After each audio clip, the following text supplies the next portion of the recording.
नमस्कार मित्रों, मैं आपका शिव भक्त आज एक नए विषय के साथ आपके समक्ष प्रस्तुत हुआ हूँ। आज का विषय है, क्या प्रभु की पूजा या उसकी सेवा करना कर्तव्य है या एक संविदा है। संविदा शब्द का प्रयोग मैंने इसलिए किया है क्योंकि संविदा उसे कहा जाता है जब हम किसी को कुछ देते हैं और उसके बदले में उससे कुछ लेने के लिए उससे कमिटमेंट करते तो वह एक संविदा हो जाती है। यानी हम उससे कोई प्रतिफल ले रहे हैं, उसके बदले में कुछ ले रहे हैं, तो वह संविदा हो जाती है। इसी तरह कर्तव्य कर्तव्य वह है कि आपको कोई कर्म करना है तो करना है। इसीलिए मैंने ये विषय चुना है कि प्रभु की सेवा करना कर्तव्य है या संविदा है।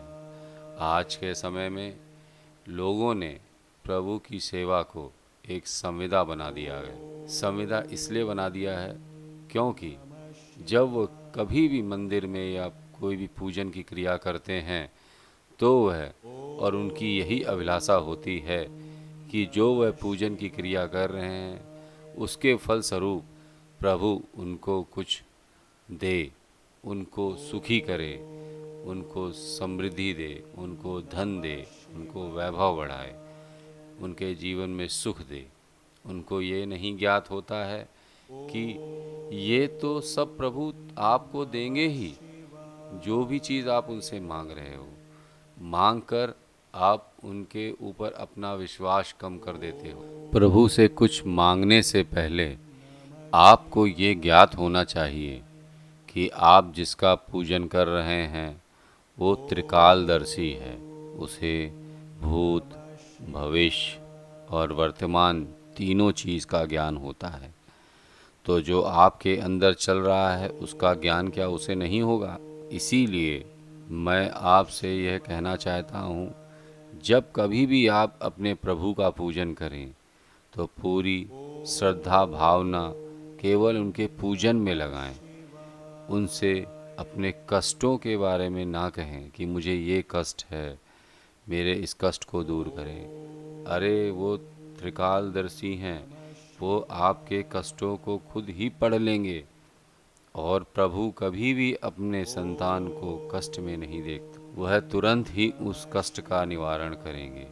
बस आपको उन पर अपना विश्वास रखना है। ये विश्वास जितना प्रबल होगा आपकी सफलता के चांसेस उतने ही ज़्यादा होंगे, क्योंकि यही समय होता है जब प्रभु आपकी परीक्षा लेते हैं। आजकल मंदिरों में लोग शिव की पूजन करने में 3 बार तालियां बजाते हैं। उनको ये लगता है कि जिस प्रकार 3 बार ताली बजाने पे रावण की अभिलाषा पूर्ण हो गई थी, उस प्रकार अगर वो 3 बार ताली बजाएंगे तो उनकी भी अभिलाषा पूरी हो जाएगी। उनको ये ज्ञात नहीं है कि रावण ने कितने दिन तपस्या करी थी, उसके पश्चात ही उसको ये सिद्धियां प्राप्त हुई थी।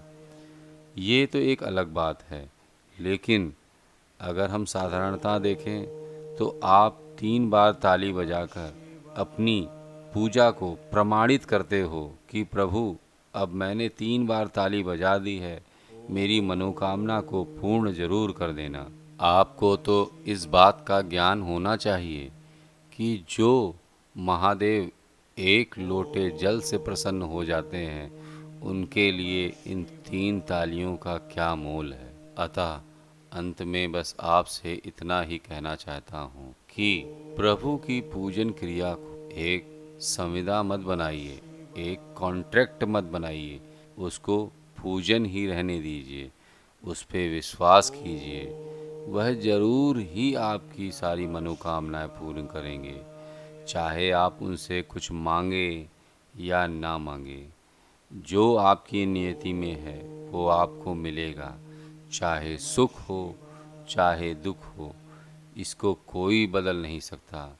बस प्रभु से ये प्रार्थना कीजिए, प्रभु अगर दुख आए जीवन में तो उसको सहन करने की शक्ति प्रदान करे और उस दुख की सीमा को पार करके वो सुख के उजाले तक ले जाने की शक्ति प्रदान करे। ओम नमः शिवाय।